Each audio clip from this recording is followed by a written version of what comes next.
할렐루야. 귀한 수요일 저녁 함께 하시는 여러분들 가운데 주의 크신 은혜가 임하시기를 축복합니다. 우리가 신앙의 연수를 거듭하고 또 신앙의 그 시간들이 길어질수록 느끼고 깨닫는 것이 하나가 있는 것 같습니다. 그것은 우리의 신앙이 처음과는 다르다.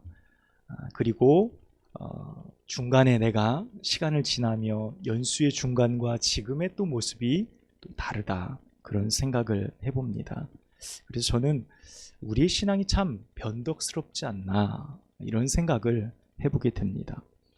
인생의 어려움이 닥칠 때 그 어려움에서 벗어나거나 혹은 해결받기 위해 하나님 앞에 엎드렸던 기억들, 나를 정해 기도하기도 하고 더 열심히 예배에 나오기도 하고 하나님께 갖은 때를 쓰며 그 문제 해결해 달라고 막 엎드리고 하나님 앞에 기도했던 시간들을 기억해 봅니다. 누구나 다 신앙생활 하면서 그런 경험들을 가지고 있습니다. 그런데 어느 정도의 시점이 좀 흘렀을 때 그 문제가 해결되고 하나님 앞에 감사를 돌리죠. 여기까지는 참 좋아요. 아무 문제가 없습니다. 그런데 그 이후에가 늘 문제입니다. 이제 하나님이 우리의 삶에 은혜로, 평안으로 채워주셔서 큰 문제가 없이 시간들을 지나가다 보면 내 삶에 무엇이 드러나기 시작합니까? 신앙의 나태함들이 조금씩 드러나기 시작합니다. 그래서 기도의 시간, 예배의 시간, 하나님 앞에 나아가고 하나님을 찾는 시간들이 점점 줄어들게 되고 나를 위한 시간들로 그 시간이 다시금 채워져 가게 됩니다. 하나님이 내 삶에 주셨던 평안, 은혜, 축복들은 나를 위해서 사용하게 되는 하나의 도구로 전락될 때가 있고 나의 욕망을 위해 사용되어지는 일들을 우리가 쉽게 경험하게 되어집니다. 오늘 본문에도 나왔지만 꼭 사사시대의 모습처럼, 사사시대는 어떻죠? 대표적으로 죄를 짓고 부르짖었더니 하나님이 사사를 보내 구원하시고 다시 구원에 그 가운데 평안이 있었더니 그들이 다시 죄를 범하는 이런 반복적인 일상의 죄악의 모습이 사사시대뿐만 아니라 우리들의 모습 가운데도, 우리의 신앙의 여정 가운데도 함께 포함되어져 있지 않나라는 생각을 해보게 된다는 겁니다.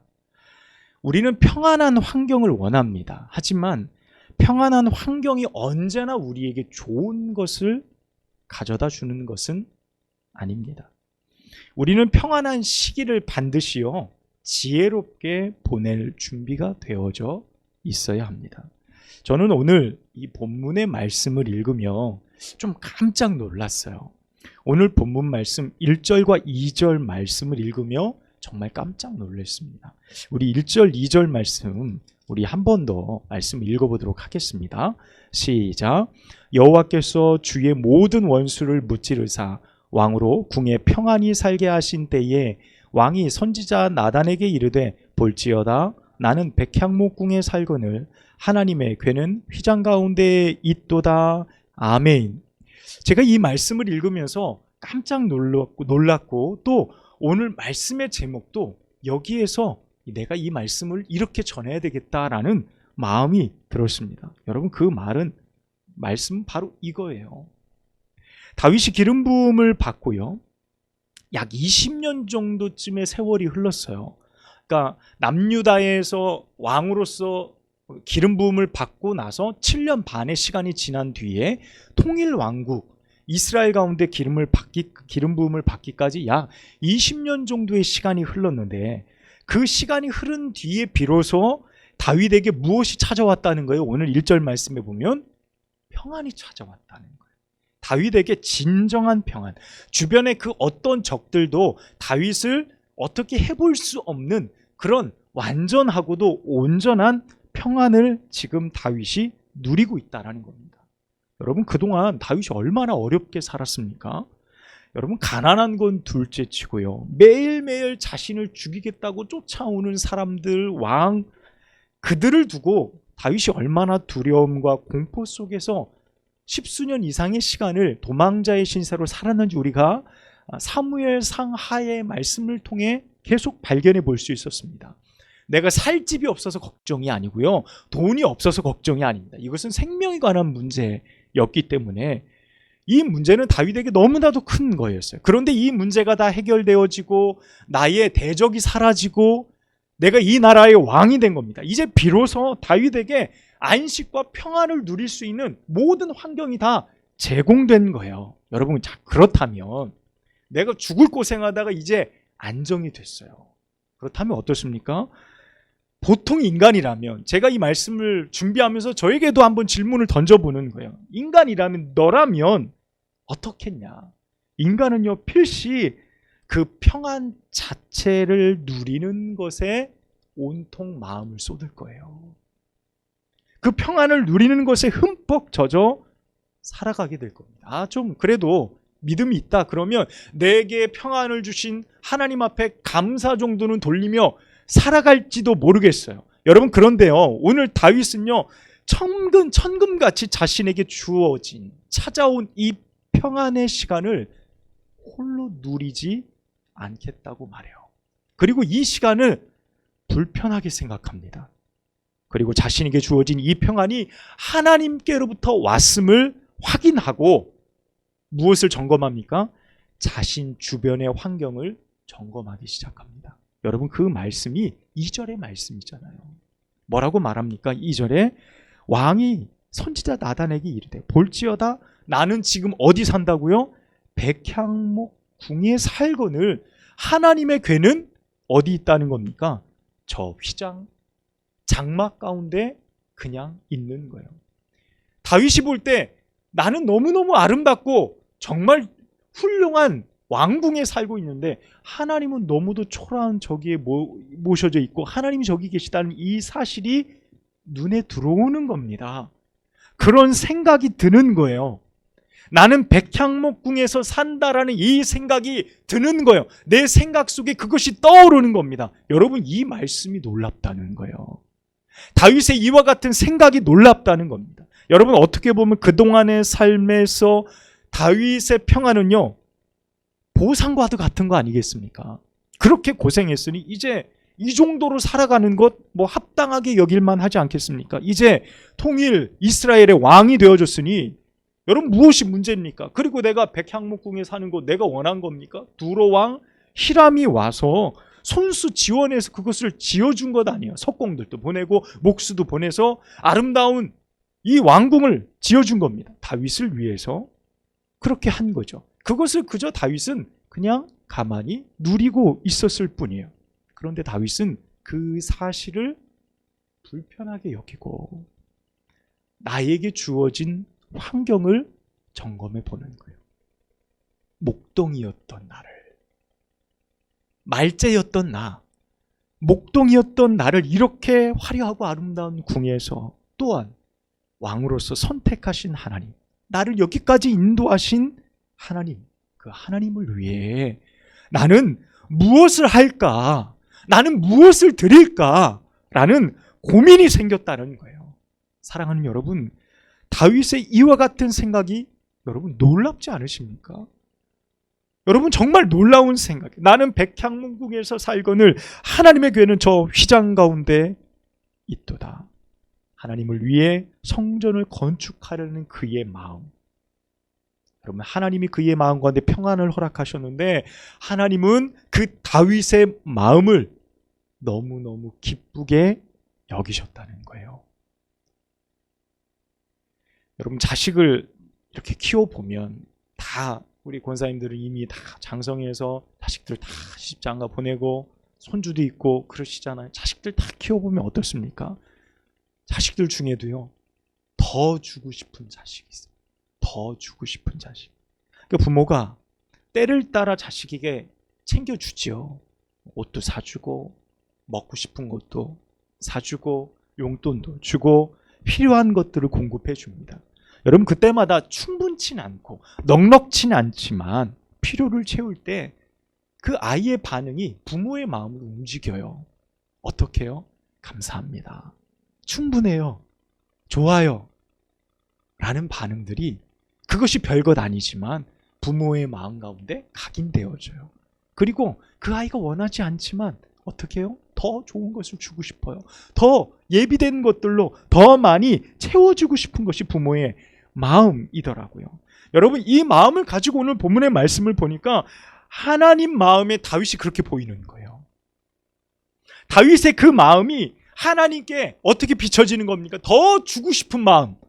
하나님의 그 마음을 막 불릴 듯 일으키는 다윗의 그 마음, 그 행동, 그 결단, 그 생각, 그것이 하나님의 마음을 이처럼 들뜨고 기쁘게 만들었다라는 생각을 하지 않을 수 없겠더라고요. 여러분, 소위 뭐 하는 거예요?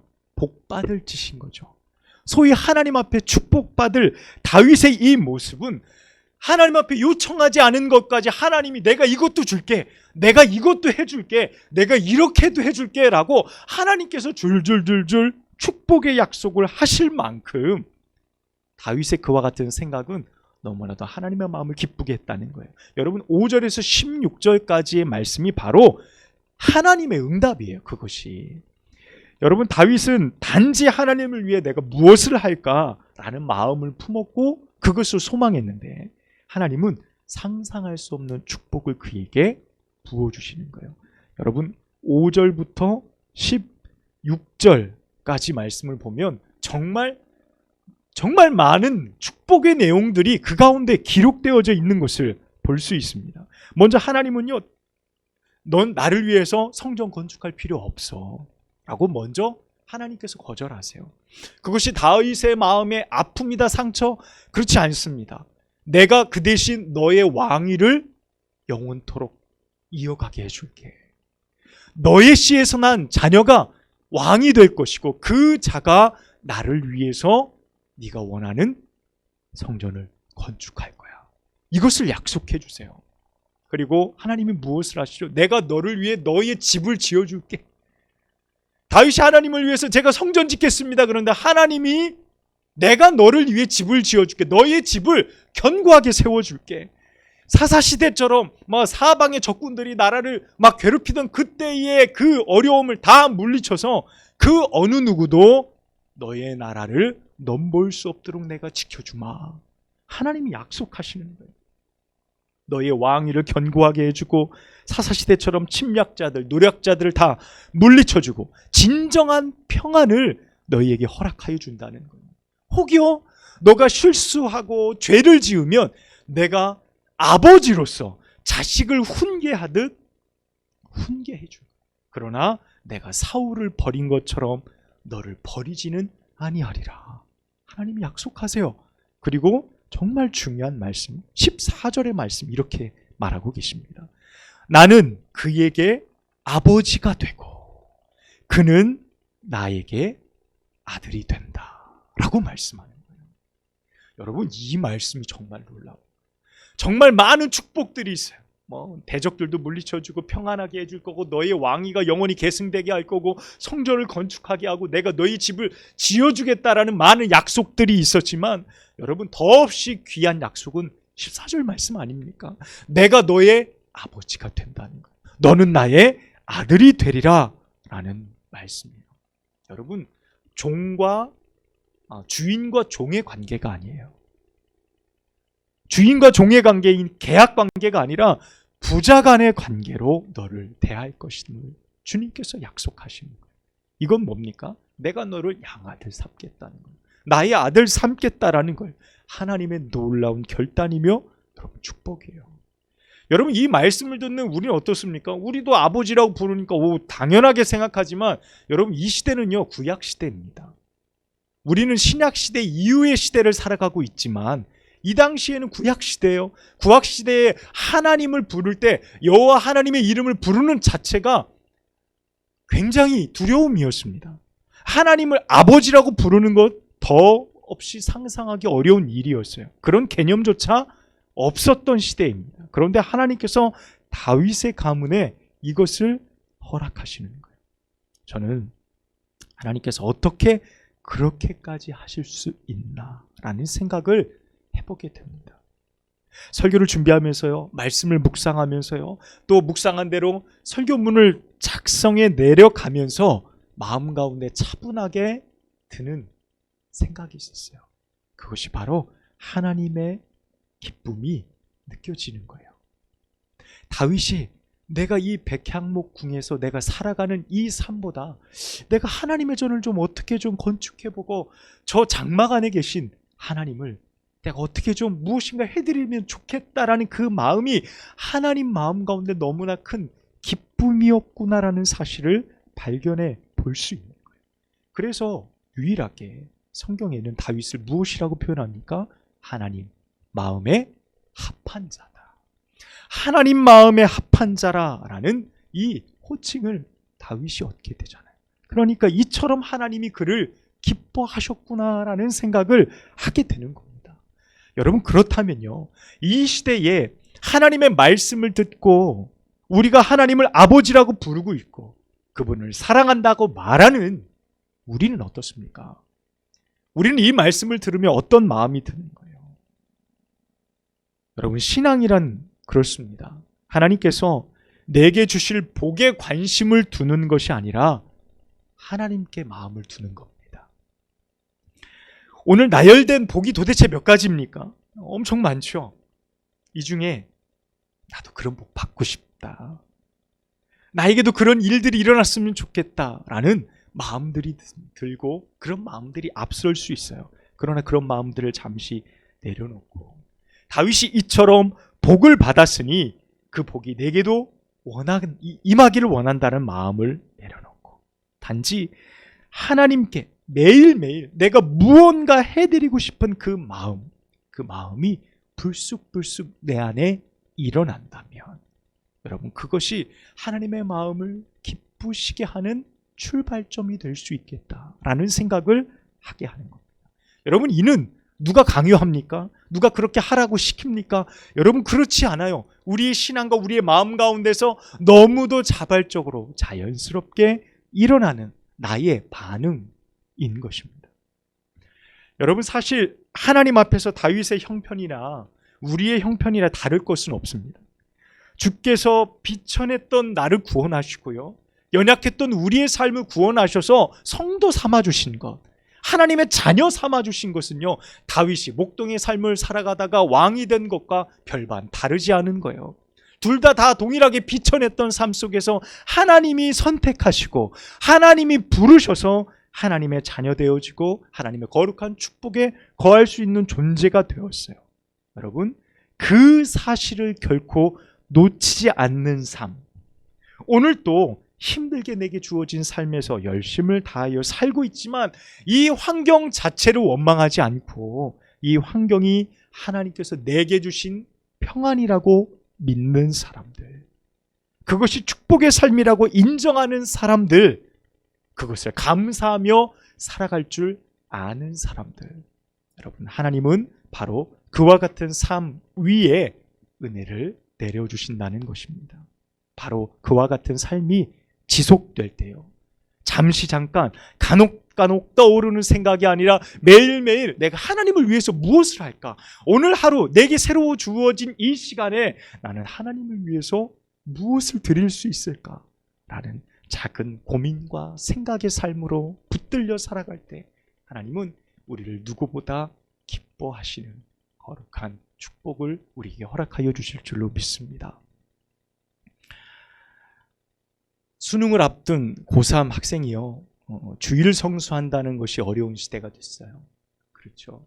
큰 교회도 보면 고등학교 2학년, 1학년 이때까지는 학생의 생활을 정말 열심히 하다가 권사님 아들인데도 불구하고, 장로님 아들인데도 불구하고 고3이 되면 주일을 빠지는 것이 의례 당연한 수순처럼 여기는 그런 시대가 됐습니다. 그럼에도 불구하고요, 여러분, 수능을 앞두고 고3 학생이 주일 성수하고요, 정한 시간에 예배당에 와서 기도하고 자신의 인생을 하나님 앞에 의탁하는 것, 나의 인생의 성공보다 믿음을 우선하고 앞세우는 것, 요즘 누가 그렇게 할 수 있을까요? 여러분, 직장 생활하면서 잦은 회식, 주일 성수에 대한 문제, 그와 같은 어려움들로 기도하며 내가 신앙생활을 위해서, 믿음 지키기 위해서 내가 이직을 결심하는 그리스도인들, 여러분, 요즘 이런 그리스도인들이 얼마나 돼요? 그런 생각을 어떻게 할 수 있을까요?